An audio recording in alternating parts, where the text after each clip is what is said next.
Why did the Union break apart in 1861? To answer that, we start with long-term structural causes, not just the spark that lit the fire. First, the North and South developed fundamentally different economic systems.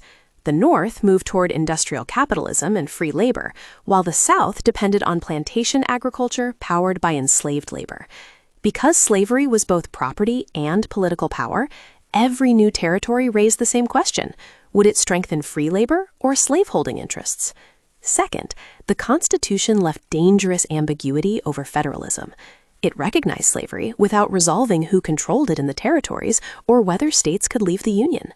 Southern leaders increasingly argued that slavery was constitutionally protected property.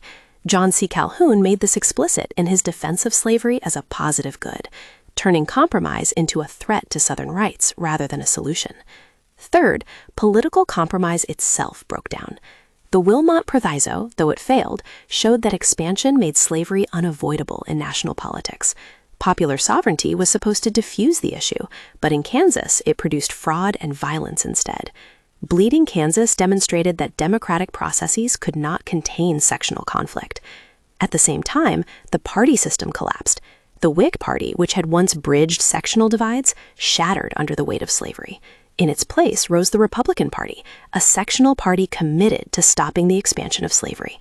Republicans were not calling for immediate abolition, but containment alone convinced many white Southerners that their future power was doomed. Primary sources capture this hardening divide.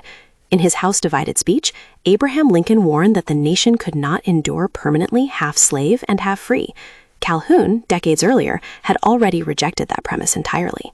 Historians still debate whether this made war inevitable or whether a blundering generation of politicians accelerated an avoidable crisis.